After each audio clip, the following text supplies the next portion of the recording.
여러분 안녕하십니까? 오늘의 미국 위켄드 에디션 강혜신입니다. 오늘은 아주 특별한 위켄드 에디션을 여러분들과 함께 맡겠습니다. 왜냐하면 독립기념일이기 때문에.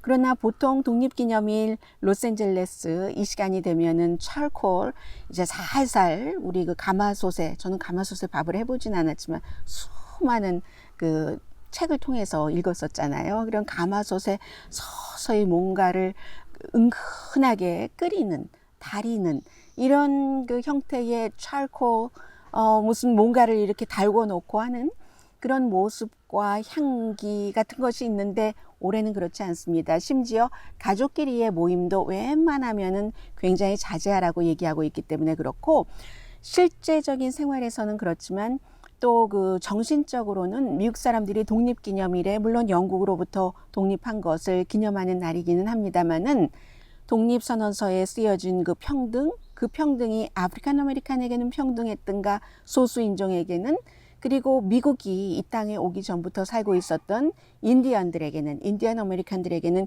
현재는 평등한가, 이런 모든 것들을 생각하게 하고요. 또 어제 트럼프 대통령의 사우스다코타에서의 행사, 밤에 있었습니다. 한국에서도 최근에 6.25 행사가 밤에 있었는데 불꽃놀이를 하기 위해서였죠. 대부분의 주에서는 금지시킨 그 이후, 그리고는 저는 오랜 동안 오늘의 미국을 함께 하신 분들이라면 알고 계시겠습니다만은 선거철에 누가 이긴다라고 쉽게 예상을 하는 방송을 한다던가 그런 것을 잘 못합니다. 저에게 그런 예지 능력이 없기 때문이기도 하고, 어느 누구에게 그런 예지 능력이 있으랴 이런 생각이기도 하고, 그러나 현재로서는 점점 날이 갈수록, 이것도 데이 바이 데이입니다. 날마다 하루가 지나면 하루가 지나갈수록 또렷하게 말씀드릴 수 있는 부분들이 있고요. 이런 모든 내용, 그리고 또 하나는 오늘의 미국 정규방송 시간에 정말로 전해드리고 싶은 내용인데도 불구하고 레이티스트 때문에 못 전해드리는 그런 내용까지 함께 좀 전해드리겠습니다. 먼저 제가 퓰리처 상을 받은 로스앤젤레스 타임즈의 컬럼리스트가 왜 오렌지 카운티의 존 웨인 공항 이름을 바꾸려고 하는가, 또 이름을 바꾸려고 하는 것에 대해서 반대하는 사람들은 어떤 생각과 주장을 하고 있는가에 대한 컬럼을 썼는데, 소개를 해드리고 싶은데 끝내 소개를 못 해드렸거든요. 정규방송 시간에. 그 내용부터 좀 여러분들께 전해드리겠습니다. 이분은 마이클 힐직 씨라고 오래전부터 로스앤젤레스 타임즈에 칼럼을 쓰셨던 분이에요. 주로 이제 오래전에는 비즈니스 컬럼을 참 많이 썼는데, 민주당, 오렌지 카운티의 민주당에서 6월 26일에 결의안을 통과시켰는데, 오렌지 카운티 공항이, 오렌지 카운티 에어포트가 1971년도에 존 웨인 에어포트로 이름이 바뀌었습니다. 영화배우 존 웨인을 모르는 사람이 어디 있겠어요, 한국 분치고. 그리고 이 존 웨인이 1979년도에 숨졌거든요. 그가 숨지자마자부터 존 웨인 에어포트 이름을 바꿔야 된다는 운동이 수십 년 동안 이어졌습니다. 왜냐하면 존 웨인이 백인 우월주의자이기 때문에. 그러나 또 반대 입장에서는 그렇지 않다고 말하는 사람도 있고요. 해서 이 컬럼의 중점적인 내용은 이런 내용입니다. 가장 중요한 것이 존 웨인이 1971년도에 잡지 매거진 플레이보이와 인터뷰를 했는데, 잡지 플레이보이가 굉장히 심도 있는 보도를 많이 하거든요. 이 롤링스톤이나 그런 베니티 페어 이런 잡지들이 음악이라든가 아니면 여러 가지 특색이 있는 것에 포커스를 두지만 어떤 때 정치적인 문제, 중요한 사회 이슈에 있어서 안타를 치는 때가 굉장히 많습니다. 그 인터뷰에서 뭐라고 얘기를 했냐면요. 블랙 피플이나 네이티브 아메리칸이나 아니면 동성애자나 그 같은 사람들을 전부 좌파다, 이제 이렇게 이름을 붙이고 좌파이거나 사회주의자거나 공산주의자다, 이런 얘기를 했고요. 또 이 같은 존 웨인 말을 이번 주 월요일에 트럼프 대통령도 트윗에서 뒷받침을 하면서, 아니 아무 일도 안 하는 민주당이 존 웨인, 그렇게 훌륭한 사람의 이름을 붙인 에어포트를 이름을 바꾼다고 하면서 반대하는 입장을 발표를 했습니다. 오렌지 카운티의 공화당도 마찬가지예요. 그 존 웨인은 미국의 이상을 굉장히 유니크하게 만든 사람이다. 그런데 이 퓰리처상을 받은 칼럼니스트는 존 웨인이 스크린에서는 아주 영웅이었던 건 맞지. 폭군이라든가 불의, 잔혹함에 완전히 그런 것들을 처부순, 희생을 하면서 그랬던 건 맞지. 그런데 실제 생활은 그렇지 않았거든 하면서 알려줍니다. 2차 대전이 일어났었을 때 존 웨인이 1907년도에 태어났거든요. 2차 대전 때 이제 그 펄 하버가 공격을 당하고 그랬을 때 미국의 많은 사람들이 헐리우드 스타들도 뭐 징병 대상이었고 또 그 군인으로 나갔던 사람들이 많죠. 그 이후에 군인으로 나갔던 것 때문에 이제 정치계에 들어와서 일하는 사람들도 있고 하는데 그 당시에 존 웨인은 34살, 조금 많긴 했어요, 나이가. 34살이고 그리고 이제 본인이 가장이라는 돈을 버는 as a breadwinner라는 그런 것 때문에 징병을 이리저리 피했었다라고 얘기를 하고 있습니다. 그런데 그때 같은 배우라도 이제 헨리 폰다가 존 웨인보다 나이가 더 많은데요. 1905년생이네요. 2년 더 앞서왔고 제임스 스튜어트는 비슷하네요. 1년 뒤인 1908년도에 태어났고 진 오트리 저쪽에 그 그리피스 파크에 가면 박물관이 있어요. LA에 있는 1907년생이고 무엇보다도 여러분 클락 케이브 1901년생입니다. 그러면 존 웨인이 1907년생이니까 나이가 더 많잖아요. 이 모든 사람들이 다 그 당시에 별 말 없이 징집돼서 미국을 위해 싸웠습니다. 그 유명한 야구 선수 조 디마지오도 마찬가지예요. 물론 조 디마지오는 존 웨인의 34살보다 나이가 어리기는 했지만 존 웨인은 징집을 이렇게 거부하면서 이런저런 얘기를 듣고 하나는 영화를 찍어야지 되기 때문에 이런 이유도 들었었다라는 얘기를 합니다. 그러면서 존 웨인이 다시 그 잡지 매거진 플레이보이와의 인터뷰를 들자면 왜 그런 얘기를 했는가라고 얘기를 하면서 블랙 아메리칸 앞서 말씀드렸던요. 아프리칸 아메리칸들은 이 나라에서 어떠한 리더십을 맡기는데 정치적인 라이프에 있어서도 준비가 돼 있지 않다. 내가 믿기를 그 아프리칸 아메리칸들이 교육이 잘 되지고 어떠한 개인적인 책임을 잘 지킬 때까지는 나는 백인 우월주의를 믿는다. 나는 그때까지 백인 우월주의를 믿는다.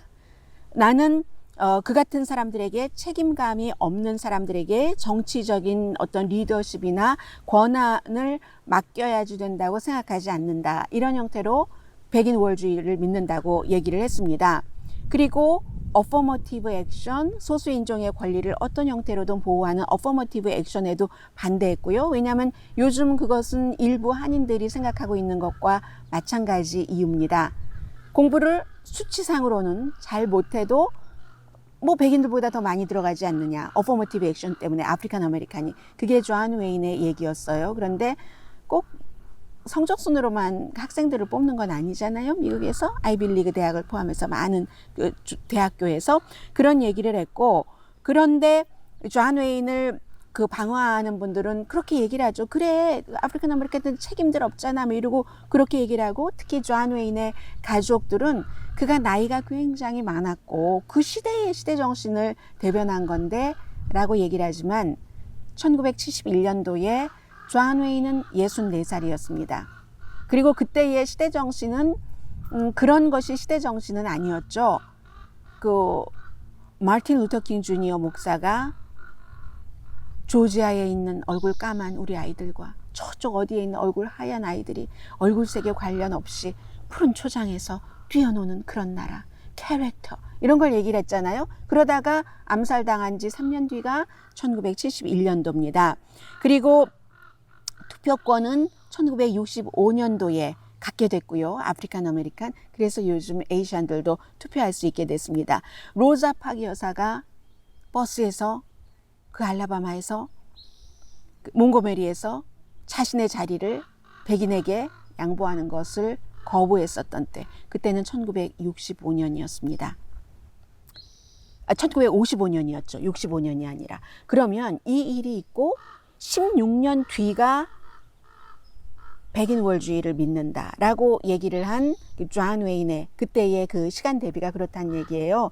그런데 그 투표권이 있었어도 몽고메리에서 그 보이코트, 버스 보이코트 이런 것들이 있고 나서도 오랜 동안 또 주택에서 차별하고 못 차별하고 교육 차별하고 해서 개인이 스스로 책임을 질 수 있는 인간으로 성장할 수 없는 사회적인 시스템적인 그 차별이 많았다는 게 요즘 사람들이 백인들이 알아가고 있는 거잖아요. 그렇기 때문에 어차피 나는 해도 안 돼 하고 자포자기하게 되고 자꾸만 같은 범죄를 저질러도 백인은 그냥 아무렇지도 않게 잡히지도 않는데 아프리칸 아메리칸은 그로 인해서 뭐 몇 개월, 몇 년 감옥살이를 한다던가 그런 것들은 그 말을 하지 않는 거죠. 그래서 79년도에 이 존 웨인이 숨졌고요.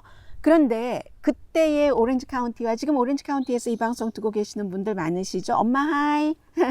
그리고 뭐 오렌지 카운티, 플루턴, 부에나 파크, 뭐 라브레아, 라하브라, 애나하임 너무 요즘 한국 분들도 많이 살고 계시는데 존 웨인이 그렇게 얘기한 1971년과 지금의 오렌지 카운티는 완전히 다릅니다. 인종 한 가지만 말씀드리겠습니다. 이 컬럼 리스트의 말을 인용을 해서요. 지금은 히스패닉이 아닌 그 YC 40%, YC 40%, 히스패닉이 21.7% 아니죠. 그 에이시안 아메리칸이 21.7%, 2.1%가 블랙입니다. 그렇게 볼 때 1971년도 존 웨인이 뭐 흑인의 책임론을 논의하면서 백인 우월주의를 믿는다고 얘기를 했었을 때 그때는 정말 화이트 릴리죠. 그 오렌지 카운티가 완전히 하얀색이었었죠. 그렇기 때문에 시대가 달라져서 이것도 다르다 하는 것이 이 컬럼리스트의 주장이었습니다. 제가 며칠 지났는데도 여러분들께 전해드리지 못했었던 것이 안타까워서 마이클 힐지 LA 타임즈 컬럼리스트의 컬럼을 전해드렸고요. 그리고 이제 어제 비슷한 이슈로 워싱턴 그 레드스킨스가 그 레드스킨스라는 것 자체가 그 인디안계를 경멸하는 뜻으로 대체적으로 그렇게 인식을 하고 있거든요. 대체적으로 이상으로. 그런데도 지난 수십 년 동안 이름을 바꿔야 된다, 바꿔야지 된다 할 때 데니엘 그 스나이더 그 구단주, 그 이전의 구단주도 마찬가지였습니다. 절대 그런 일은 없을 거야. 이 데니엘 스나이더 씨는 제가 2013년도에 한 말은 기억이 나는데요. never 그런 일은 없을 것이라고 얘기를 했는데 페덱스가 우리 그럼 돈 안 주겠어? 스폰서 안 하겠어? 라고 얘기를 하고 나이키는요 지금 온라인에서 그 워싱턴 그 레드스킨스의 그 저지 같은 거 팔지 않고 있거든요. 이미 곧 그 안 판다고 어제부터 해서 안 팔고 있습니다. 이런 일이 있고 나서 우리 고려한다. 이름 바꾼다는 겁니다. 이 세상에 never, ever, forever는 없는 거예요. 언제든지 이 그 융통성이 있게 탄력성이 있게 변하는 거죠. 어제 그 레드스킨스가 그렇게 얘기를 그 했고요. 그래서 생각을 해보세요. 한 6,200억 달러 정도 그 정도를 투자를 한 그 레드스킨스에 그 사람들이 이름 안 바꾸면 우리 다 걷어내겠어.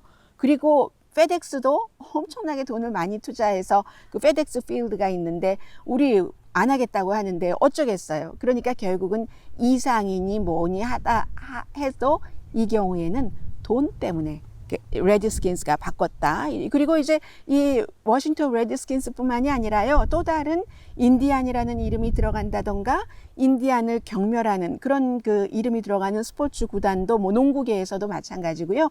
우리 이름 바꿀 것을 고려하겠다라고 얘기를 했습니다. 이게 이제 시대가 바뀌어서 그렇고 그 아메리칸 인디안들도 자신들이 이제 부족을 이루고 이렇게 살잖아요. 그런데도 점점 사람들과 이렇게 그 밍글되고 하면서 그 시각들, 우리들 것을 지켜야지 되겠다. 우리가 이렇게 대우를 받고 있었어. 원래 알았지만 우리는 자연과 이렇게 친화하는 그런 마음으로 이렇게 살아가고 어떤 건 개의치 않고 하는 것에서 달라지는 겁니다. 그래서 그 인디안계 아메리칸들에게 물어보면은요. 2016년이랑 최근에 버클리 대학교에서 조사한 것이랑 굉장히 다르거든요. 워싱턴 레드스킨스 여기에서 우리 굉장히 모욕감을 느낀다는 사람들이 점점 늘어나고 있습니다. 사회는 이렇게 바뀌었습니다. 빨리 급작스럽게. 왜요?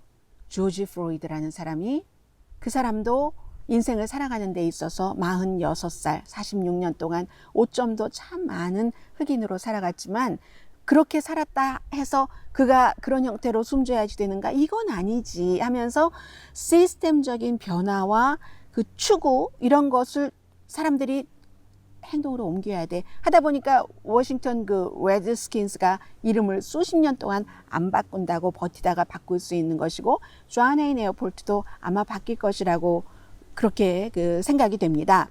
그런데 미시시피에서도 있었잖아요. 이번 주에 미시시피의 그 기가 87년 동안 남부 연합기를 상징하는 그 상징이 이쪽에 코너에 있었는데 더 이상은 우리가 우리의 현대의 가치와 맞지 않아서 그것을 없애고 11월 달에 이제 새로운 디자인을 해서 그 미시시피의 기도 바뀌게 됩니다. 그러면 마지막 주예요. 남부 연합기를 상징하는 무엇을 주기에 넣은 그런 그 주로서는 그 정도가 되는데 미시시피 하면 매그놀리아가 많이 피잖아요. 한국말 영어 하다 보면은 진짜 왔다 갔다 해요. 목련 말 우리가 그 매그놀리아 그 스테이트라고 미시시피를 부르고 있죠. 그 미시시피도 끝났습니다. 이제 그렇게 참 미시시피 버닝이니 뭐니 영화에서 보여주는 그 많은 스토리가 있는 미시시피주도 이렇게 됐고 그리고 그럼에도 불구하고 이제 트럼프 대통령의 어제의 그 선거 유세와 비슷한 독립기념일 이벤트를 전해드리겠습니다. 사우스다코타 보수적이죠. 이 사우스다코타 뒤에 지금 이제 제가 말씀드리자면은 트럼프 대통령과 멜라니아 트럼프 여사가 이제 그 연단에 막 그 미국을 상징하는 그런 색깔과 연단이 한 이 정도 있다면 이 위부터 그 러시모어의 그 돌에 조각된 얼굴들이 쫙 보이고요. 그렇게 하는 그 아래서 말하자면 그 조각의 발 아래서 어제 이벤트를 했다고 보시면 되는데 저는 조금 무시무시할 정도로 느꼈거든요. 이건 개인적인 감정입니다. 왜냐하면 깜깜한데 대통령의 연설이 너무 어두웠어요.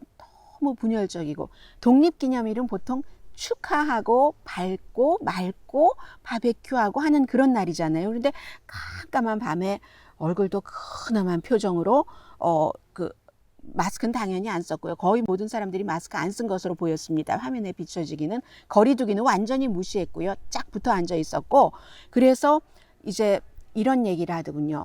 이 코로나 바이러스와 연관돼서 cancel culture 뭐든지 지금 취소라니까. 그래서 독립기념일 행사조차도 많이 취소된 것이 많고 뭐 불꽃놀이도 취소되고 하니까 그러니까 cancel culture를 비난을 했고 far left fascism 좌파를 굉장히 좌파라고 하면서 대통령이 비난하는 너무 어두워서 밤이라서 저는 무섭기까지 했거든요. 어떤 때가 딱 생각났냐면 처음에 그 트럼프 대통령이 김정은 위원장과 같이 이제 뭐 협상을 한다 하면서 이제 그 당시에 그 마이크 폼페오 국무장관 뭐 이런저런 일이 있고 미군 유해가 처음에 올 때 공항에 깜깜한 공항에 새벽에 도착하는데 대통령이 거기에 나가서 유해를 맞이할 그럴 것은 아니고 그런데 그 새벽에 거기 가서 깜깜한데 소방차가 2대가 거리를 이렇게 두고는 태극기가 아니라 제 마음속에 한국이 더 가까운가 봐요. 미국이 아무래도 더 잘 사니까는요. 여러 가지로 좋은 조건이니까 그런 것 같은데 소방차가 양쪽에 이렇게 있고 그 성조기를 쫙 펼쳐놓고 성조기 뭐 바탕 하얀색이 보이고 하잖아요. 그러는데 깜깜한데 대통령이 그게 너무너무 무서웠는데 어제의 연설도 좀 그랬거든요. 취임식 연설도 굉장히 어두웠다고는 하지만 취임식은 그래도 밝은 시간에 이런 환한 때 했기 때문에 조금 난데 굉장히 어제는 으시시했고 연설도 으시시했고 대통령이 얘기하기를 좌파, far left fascism, 파시스트들이 미국의 역사를 지우려고 한다. 미국의 무슨 뭐 예를 들어 아브라함 링컨 동상이라든가 앤드류 잭슨 동상이라든가 남부 연합군의 그 장군 동상이라든가 이런 것을 내려야 된다고 주장하는 것을 대통령은 얘기를 했습니다. 그리고 분노한 폭도들이라고 시위대에게 표현을 했습니다. 분노한 그 angry mobs들이 미국의 가치를 다 없애버리고 아이들을 세뇌시키려고 한다라고 하면서 이제 그 National Garden of American Heroes라는 것을 따로 만든다고 했어요. 그래서 거기에 무슨 아브라함 링컨부터 마틴 루터 킹 주니어 이름도 나왔어요. 조 디마지오 이름도 나왔고, 로널드 레이건 대통령 이름도 나왔고, 제키 로빈슨, 조 디마지오가 아니라 제키 로빈슨이었군요. 그리고 앤토닌 그 스칼리아, 그 대법관, 연방 대법관, 보수 대법관, 토마스 제퍼슨, 이런 사람들, 빌리 그레함, 복음주의 목사, 알렉산더 해밀턴, 벤자민 프랭클린, 이런 사람들을 따로 이제 그 공원 같은 것을 만들어서 모시겠다라고 얘기하고, 연설 끝나고 나서는 이제 파이어웍스를, 불꽃놀이를 멜라니아 트럼프 여사와 함께 봤습니다. 이곳에서의 불꽃놀이는 정확하게는 뭐 한 10년쯤 됐나요? 거기 완전히 불법으로 만들었거든요. 왜냐하면 불꽃놀이를 하면은 그 불도 많이 나고, 그리고 환경에도 안 좋고, 그곳에 또 보호해야 될 것도 있고, 또 그 인디안 아메리칸들도 시위를 어제 많이 했습니다. 뭐 우리의 여러 가지 건강이라든가 유적이라든가 이런 것들이 해가 된다라고 하면서, 어제의 대통령의 그 연설과 그곳은 바로 그런, 그래서 앞으로 계속 이렇게 어둡게 11월까지 갈 것 같다, 현재로서는 뭐 그런 얘기들이 있고요. 그리고 이제 이번 주에도 역시 코비드 19, 나비야 호랑나비는 아니네요. 코비드 19인데, 이 코비드 19는 어제 그 사우스다코타에서의 마운트 러시모어에서의 바로 그 독립기념일 한밤에 이루어지는, 밤중에, 한밤은 아닌데 껌껌했으니까 밤이죠, 이루어지는 거기에 참석하려고 다 움직이고 하던 과정에서 트럼프 대통령의 그 탑 펀드레이징 오피서이기도 하고, 팍스에서 그 진행했었던 여성이에요. 원래는 그 전에 뭐 다른 방송에서도 있었고, 그리고 그 캘리포니아 게빈 뉴섬의 와이프이기도 했었죠. 뭐 두 사람 다 서로에게 그 신실함을 지키지 않긴 했지만, 그러다가 이혼했고, 그 뒤에 이제 아주 그 부자 그 가구 재벌과 결혼을 했다가 또 이혼하고, 지금은 대통령의 큰아들의 걸프렌드입니다. 그 kimberly guilfoyle, 이 사람이 결국은 그 대통령의 사우스다코타 거기에 참석하지 못했습니다. 왜냐하면 코비드 19 양성 반응이 나왔습니다. 대통령의 아들은, 큰아들은 양성 반응 아니랍니다. 그래서 이제 그 동부 쪽으로 다시 중간에 갔는데, 이로써 대통령 측근 중에서 지금 세 번째잖아요. 대통령의 발레이, 대통령에게 음식도 다 가져다 드리고 옷도 빨아주고 하는 그 최고 엘리트 군인 발레이가 감염됐었고, 그리고 이제 부통령의 그 뭐 공보 비서관도 감염됐었고, 그 밖에 뭐 경호원들은 여러 명이 지금 나왔고요. 이렇게 대통령 아들의 여자친구, 같이 지내겠죠.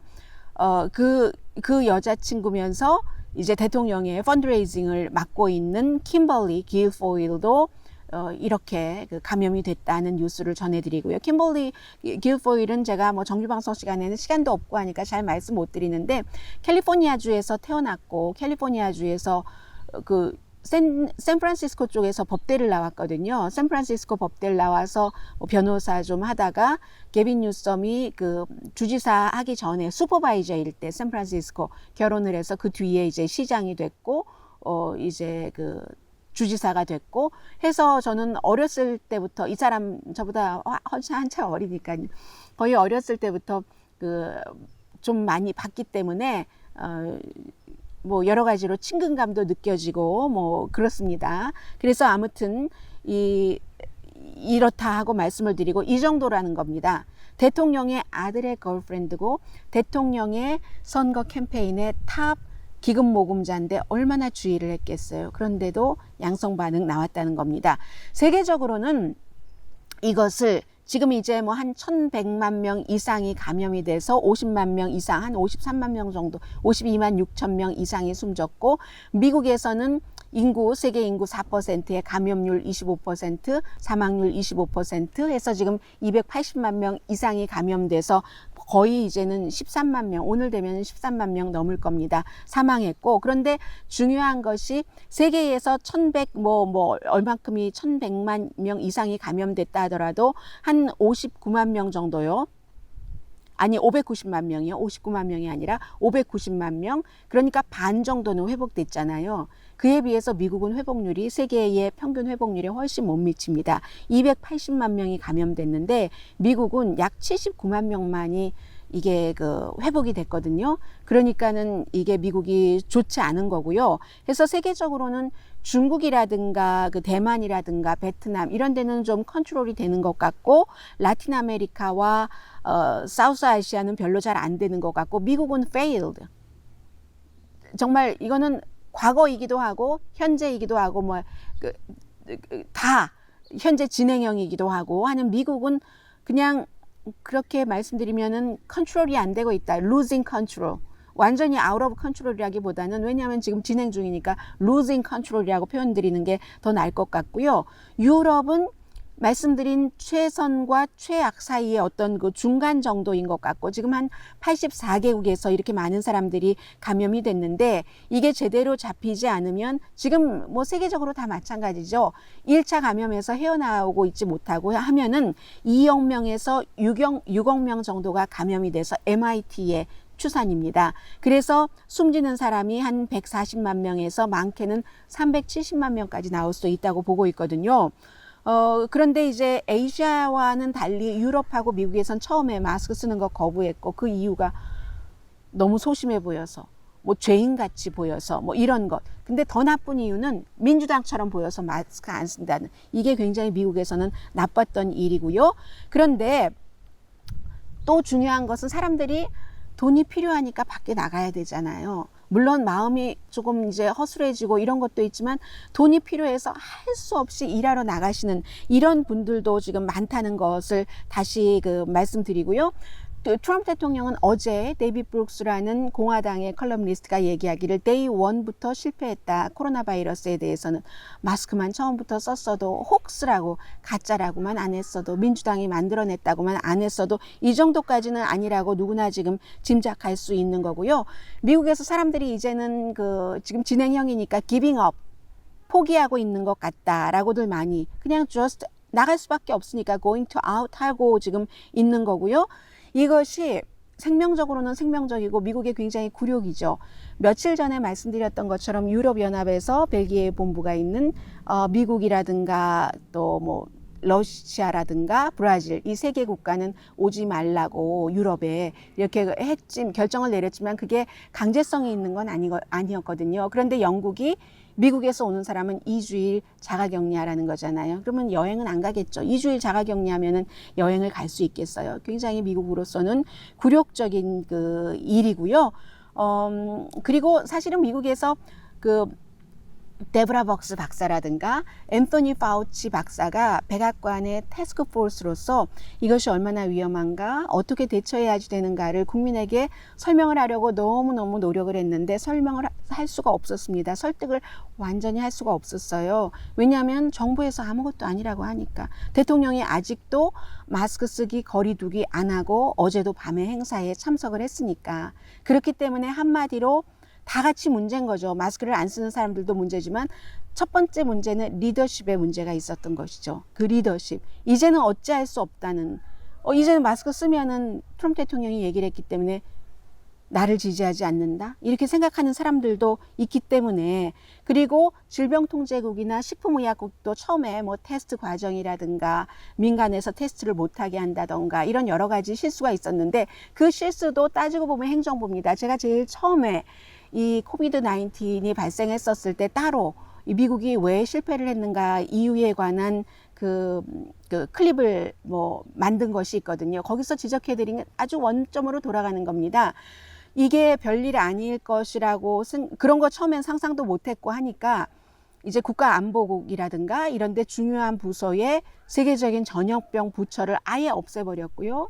질병통제국에서도 중국이라는 나라의 질병통제국격인 우한 질병통제 연구소에도 미국 사람들이 파견돼 있거든요. 왜냐하면 이런 일이 있을 때를 대비해서 그런 일이 어디 세계 각 나라에서 발생을 하면 빨리 알아야 되잖아요. 현지에서. 그런데 트럼프 대통령 여러 가지 돈 줄이면서 다 마지막 남은 그 질병통제국 관련 사람들까지 우한 그 실험실에서도 빼고 돈 전략한다고 이랬기 때문에 식품의약국, 질병통제국 다 부서가 없어지고 하니까 아예 서로 공 던지게 하는 거예요. 그 니네가 있어야 되는 거 아니야? 니네 이런 식으로 리더십의 부재이기 때문에 우리가 여기까지 왔고, 중요한 것은 사람들은 코로나 바이러스에 대해서 이제 어쩌겠어 뭐 그냥 살아가야지 뭐 이런 식으로요. 그러는데 이제 interested in 한 것이 조금 줄어든다고 할까요? 그런데 바이러스는 사람에 대한 관심이 줄어들지 않거든요. 오늘도 내일도 조심하시기 바랍니다. 이런 일들이 있기 때문에 인종에 따른 뭐 워싱턴 레드스킨스, 오렌지 카운티 그 존 웨인 에어포트 이런 일들도 일어나고 하는데, 대통령은 여전히 독립기념일에도 레프트 파시즘을 얘기를 하고 하니까 미국 사람들이 지금 71%가 미국이 나아가고 있는 이 방향에 대해서 분노한답니다. 66%는 두려워하고 82%는 만족하지 않는다. 그래서 이게 링컨 프로젝트를 제가 자주 말씀드리는데, 링컨 프로젝트가 공화당 사람들이 만든 트럼프 대통령을 떨어뜨리기 위한 재선에서 그런 이제 그 프로젝트입니다. 주로 이제 그 아들 부시 때의 그 사람들, 그러니까 진짜 공화당이죠. 원래 공화당이죠. 원래 공화당 사람들이 많이 들어가 있는데, 그 당시에는 이제 뭐 제퍼슨 프로젝트 이런 것도 있었어요. 이번에 새로 만들었으니까 링컨 프로젝트인데, 이 링컨 프로젝트가 하는 것이 공화당의 친트럼프와 반트럼프를 그대로 보여준다고 말씀드릴 수 있거든요. 그래서 부시 대통령을 지지했었던 그 행정부에서 일했던 사람이 링컨 프로젝트에 지금 굉장히 많이 들어와 있고요. 그런데 이 사람들이 거의가 그 조 바이든 부통령을 인간적으로나 아니면 어떤 그 정치인으로서 존중하고 존경하는 사람들이 굉장히 많다는 것이요. 그렇다고 해서 뭐 민주당을 지지해서 그러는 게 아니죠. 공화당이 우리의 원래의 공화당 것을 가져가야지 된다. 트럼프 대통령으로서는 도저히 안 되겠다. 4년 뺏기더라도 트럼프 대통령을 4년 더 하다가는 공화당이 망하고 말겠다는 사람입니다. 이 링컨 프로젝트에서 일하는 사람들이요, rule of law 이런 무슨 뭐 법치주의라든가 헌법을 지킨다던가 그런 것을 굉장히 중요하게 생각하는 사람들이에요. 계속 그런 것을 말해왔었던, 그리고 그 행정명령을 굉장히 중요하게 생각하는 사람. 그게 이제 지금 연방 법무장관인 윌리엄 바도 마찬가지죠. 이 대통령의 행정 권한을 중요하게 생각하는 사람들. 물론 윌리엄 바는 공화당 대통령일 때만 그렇게 생각을 하는 거지만요. 그런 사람들이 이렇게 트럼프 대통령을 떨어뜨려야지 된다 하는 것은 무엇을 의미하냐면요. 트럼프 대통령이 이게 이제 일반 사람들이 속도가 어느 정도 돼서 이쪽으로 따라갈지 아니면 트럼프 대통령이 달라붙어 있을지 꽉 달라붙어 있을지 선거 때까지 그건 모르겠습니다만은, 이 사람들은 이미 트럼프 대통령이 예를 들어 지명한 연방 대법원을 더 보수로 한다던가 아니면 그 밖에 여러 가지 보수적인 이슈를 포기하는 겁니다. 일단 포기. 그러니까 1보 후퇴, 2보 전진. 이렇게 되는 거예요. 그런 뜻으로 링컨 프로젝트를 이해를 하셔야지 되고, 그렇기 때문에 조 바이든이 아무것도 안 하는데도 계속 지지율이 올라가는 겁니다. 선거 캠페인을 잘하고 있는 겁니다. 마스크 쓰는 모습만 지금 조 바이든으로서는 보여주고 있는 거잖아요. 그래서 이제 조 바이든은 뭐 할 수도 없고요. 지금 아무것도 할 수 없고 해서 영국의 이코노미스트는 지금 트럼프 대통령이 재선에 당선될 확률이 10%밖에 없다고 봅니다. 바뀔 수는 있어요. 4개월이라는 기간이 남아있기 때문에. 그래서 그게 코비드-19 또 인종 시위에 대한 대통령의 대응, 아마 대통령은 나중에 트럼프 대통령을 기억하는 사진 한 장을 꼽아라 하면은 워싱턴에서 사람들이 백악관 주변에서 시위를 하고 있을 때 성당 앞에서, 교회 앞에서 성경책을 들고 있었던, 그것도 성경책도 흔들면서 들고 있었던 거, 그거로 기억이 될 겁니다. 그리고 지금까지로 계산을 하면 조 바이든은 마스크 쓰고 있는 그런 모습. 그래서 사실은 그 크리스찬 가운데서도 그 장면은 굉장히 모욕적이었다라고 생각하는 사람들이 굉장히 많고요. 지금 대학교를 졸업하지 않은 백인들이 트럼프 대통령을 언제까지 지지할 것인가. 그리고 또 하나 있어요. 대학을 졸업하지 않은 백인들이 조 바이든보다는 버니 샌더스를 많이 지지했거든요. 버니 샌더스와 트럼프 대통령 간에 조금 비슷한 점들도 있긴 있어요. 무역 마찰이라든가 이런 여러 가지에 대해서 그랬는데, 버니 샌더스를 지지하던 백인 와이트들이 버니 샌더스가 이제 없어졌기 때문에 표를 누구에게 줄 것인가? 바이든에게? 트럼프에게? 아니면 집에 있을 것인가? 여기에 따라서 굉장히 그 큰 차이가 나올 수도 있고, 그렇기 때문에 트럼프 대통령이 그 10월에 서프라이즈에서 김정은 위원장을 만난다던가, 아니면 백신이 완전히 개발됐어요 한다던가, 돈을 사람들한테 퍼준다던가, 그게 다 성공할 가능성도 있고 성공하지 않을 가능성도 있고, 시도조차 할 가능성, 못할 가능성, 여러 가지 가능성이 전부 있습니다. 그런데 분명한 것은 트럼프 대통령은 지금부터라도 코로나 바이러스에서 좀 대해서 진지하게 대하고, 인종 문제도 진지하게 톤도 좀 바꾸고 더 좀 그 포용력 있게 이렇게 하는 게 좋다는 게 공화당의 생각이기도 한데, 대통령은 뭐 별로 그런 거 별로 관심이 없는 것 같다 하는 그런 느낌도 들고요. 그리고 또 이번 주에 존 로버츠 연방 대법원장이 있었는데, 세 가지 이슈에 대해서 리버럴들과 같은 그 표를 줬습니다. 그 동성애자, 성전환자 이런 사람들 직장에서 그 이유만으로 해고하지 못한다. 권리보호조. 그리고 드리머들 함부로 추방시키지 못한다. 이거 대통령은 한다고 했어요. 어떻게 되는지 모르겠어요.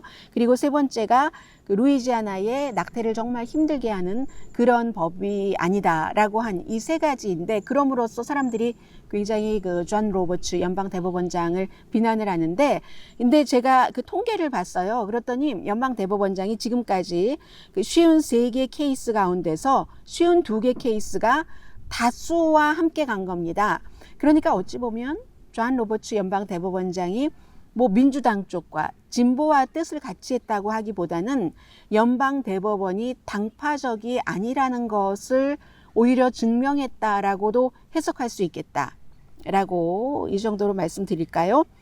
그리고 그것도 굉장히 중요한데, 그것도 뭐 새로운 내용이 아니니까 반복은 말씀드리지 않겠어요. 오늘의 미국 위크엔드 에디션을 듣고 계시는 분들이, 많은 분들이 정규 방송도 늘 들으시니까요.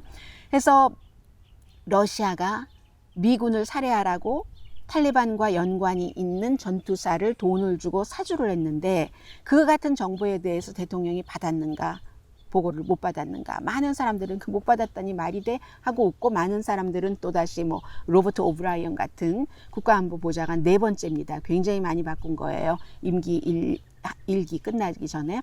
로버트 오브라이언 같은 경우는 그런 정보들이 있기는 있었지만 확실하지 않기 때문에, 일치가 되지 않았기 때문에 대통령에게 보고하지 않았다. 구두로는. 그런데 꼭 일치되는 정보만 보고할 수 있는 게 아니고, 정보라는 게 일치할 수가 없거든요. 데일리 브리핑을 어떻게 하냐면요, CIA에서 하는데, 대통령이 CIA에서 하기는 하지만 그 한 17개 되는 정보국의 정보를 쭉 취합을 하죠. 근데 17개의 정보국의 정보인데 어떻게 그게 일치가 되겠어요? 그 정보를 주는 정보원이 다르고 정보를 취하는 장소가 다르고 하니까 차이가 있을 겁니다. 일치되는 경우도 물론 있겠죠. 그래서 그걸 CIA가 브리핑을 하는데, 대통령이 이제 그 페이스 투 페이스 말로 듣는 걸 좋아하니까 이 쓰는 것보다 CIA에서 지금까지는 잘 알려지지 않았는데 대통령에게 브리핑하는 사람이 여자더군요. 그 여성이 브리핑을 이렇게 하고, 그러나 정말 중요한 사람은 국가안보보좌관이죠. 그리고 지금까지는 부시 때도 그랬고 오바마 때도 그랬고, 이 오사마 빈 라덴이 어디 있는가, 살해 지시를 내려야 되는가 말아야지 되는가, 마지막 살해 지시를 내리는 그 순간에도 100% 확신은 못했다는 겁니다. 그 컴파운드에 들어있다는 것을. 그래서 많은 사람들은 이것은 대통령이 아마 어떤 형태로든 보고를 받았는데 본인이 흘려들었던, 아니면 위튼 그것이 있었는데 날짜별로 다 나오잖아요. 그렇든, 아니면 다 보고받고 읽었는데도 정말 링컨 프로젝트가 얘기하는 것처럼 블라디미르 푸틴에게 잘 보이기 위해서 아무런 조치를 취하지 않았는지, 이것도 이제 앞으로도 계속될 그런 이슈이고요. 그리고 이번 주에 또 하나 말씀드리지 못했던 것은 시애틀에 경찰 나가고 본인들이 자치로 있었던 그곳이 결국은 경찰이 들어와서 해산을 했습니다. 그동안 이제 그 총격 사건이 지난번에 제가 한 2주일 전에 말씀드리고 나서 몇 번 있었고요. 그 총격 사건이 뭐 16살 소년이 숨졌던 그런 일도 있는데 다 뭐 갱 관련 그런 그 총격 사건이었고요. 해서 평화적인 시위는 지지하나 그쪽 시장, 세틀 시장의 얘기가 지금은 이제 그런 일들이 있기 때문에 해산한다 하는데 아직도 그 시위대가 버티고 있기도 하고요. 그런 점이 있고, 그리고 또 하나는 중국과 미국과는 뭐 다음 주에 자세히 말씀을 또 드릴 기회가 있으리라고 보입니다만 그 남중국해에서 서로 중국도 군사훈련하고 미국도 군사훈련하고 미국도 뭐 로널드 레이건호도 갔고요. 다른 무슨 함대도 갔고 뭐 그런 정도로 보여주는 거죠. 서로 여기가 이제 전략적인 요충지이기 때문에 중국이나 미국이나 마찬가지로 해서 미국은 그 니미츠호도 보냈네요. 그리고 4대의 또 다른 그 함대도 보냈고요. 그리고 제가 이번 주에 전해드리지 못했었던 것 또 하나가, 헤드라인은 전해드리고 전해드리지 못했었던 것이 매사추세츠의 한 분이 버스 기사인데 버스 기사분들도 묵묵히 운전만 안전하게 하시는 분이 있는가 하면은 아이들이랑 대화하는 이런 기사분도 계시잖아요. 이분은 아이들과 대화하는 거 너무 좋아하고는 학교에서 뭐 배웠어?